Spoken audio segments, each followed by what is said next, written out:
Financement du terrorisme, risque réel à Madagascar.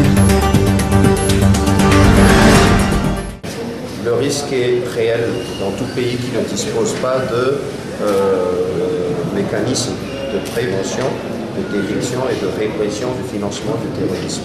Le terrorisme, malheureusement, est une infraction à caractère transnational. Ça ne tient pas compte des frontières, ça ne tient pas compte des individus, et le financement du terrorisme est également multiforme et à caractère transnational.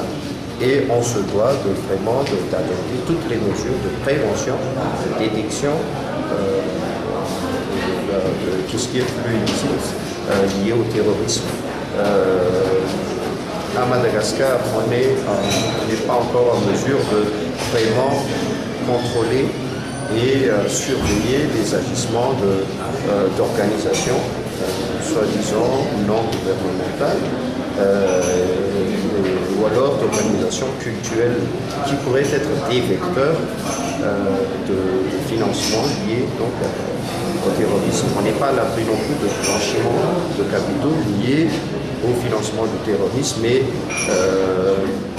Et troisième point, il faut se rendre à l'évidence que dans un pays où on a les différentes formes de crimes organisés, tels que kidnapping, trafic de ressources naturelles, corruption, détournement des deniers publics, blanchiment de capitaux, autant de formes donc, de crimes organisés.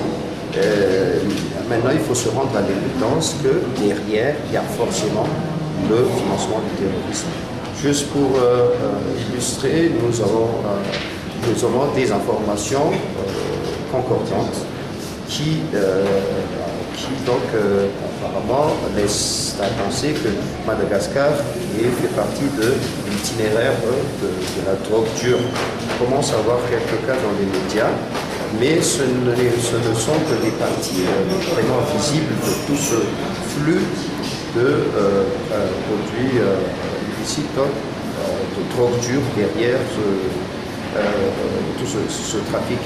Donc on a des informations comme quoi la drogue qui vient d'Afghanistan va transiter dans les pays de l'Afrique de l'Est et vont passer par Madagascar avant d'entrer à l'île Maurice et d'être soit consommés sur place ou dispatchés à travers le monde.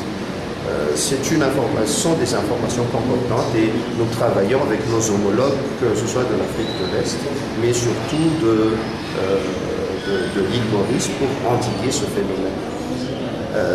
Et quand on dit Afghanistan, il ne faut pas que Afghanistan, malheureusement, est un pays à risque, notamment concernant le trafic de stupéfiants, le financement du terrorisme et même le terrorisme.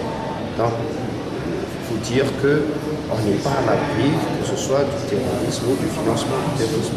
Autre point est le fait qu'on soit le voisin de certains pays, malheureusement victimes d'actes terroristes. Je parle du Kenya, mais aussi de la Somalie.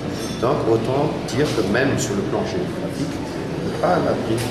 Et comme on dit chez nous, mieux vaut prévenir que guérir. Et là, justement, c'est vraiment l'approche à adopter que de prévenir, surtout, à prioriser la prévention et éventuellement déboucher sur de la répression au cas où on aura détecté des manifestations de financement du terrorisme.